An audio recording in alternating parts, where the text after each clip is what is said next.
live team coverage for you tonight. We're going to start in DeKalb County, where citizens are deciding the future of not one, but two special sales taxes. Atlanta News first anchor Tori Cooper is live in Brookhaven tonight. So, Tori, question here. How did they vote? Well, Savannah, it appears that residents here in DeKalb County are in favor of both the e-host and SPLOST sales tax staying in place. 29% of the precincts have already reported. I just got new numbers in, and it shows that 77% of the voters here in DeKalb County are in favor of the e-host tax, and 75% of the voters here in DeKalb County are in favor of the SPLOST tax. If you are not a resident here in DeKalb County, you might not know what either one of those acronyms are. So let's start with the special purpose local option sales tax, also known as SPLOST.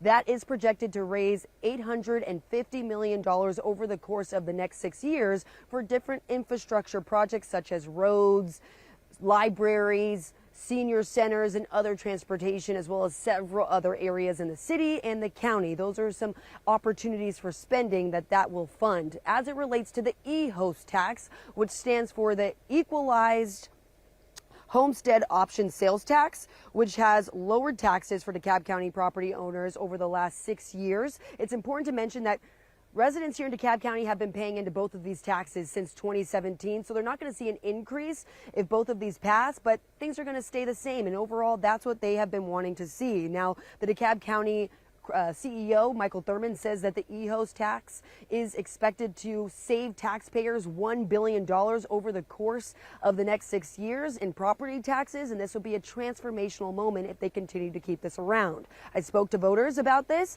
and here's how they voted.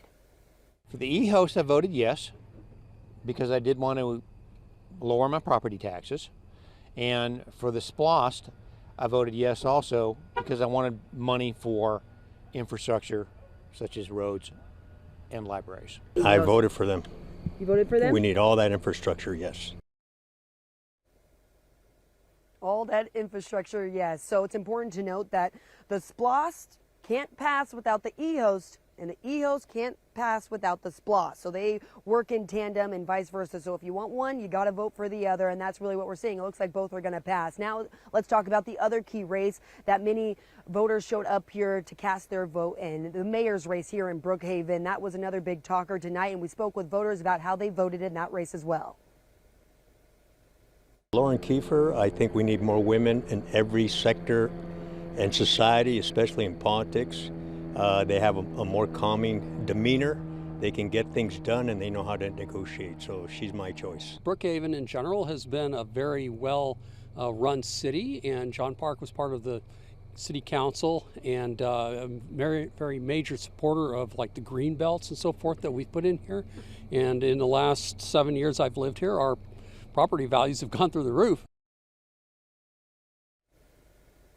Now, John Park and Lauren Kiefer are the leading candidates right now in that race as well. John Park has 46% of the vote. Lauren Kiefer has 27% of the vote. And someone else is getting on the board tonight. Mark Douglas Frost has 24% of the vote. But as I mentioned before, only 29% of the precincts have shown up and have reported so far. So still very early on in all of this, but we will keep an eye on all of these races. And I'm going to send it back to you, Alan and Savannah, for more on the other races in DeKalb County. Yeah, Tori, there's a whole lot that we're keeping our eye on, and we're going to continue to keep our eye on it as the night rolls.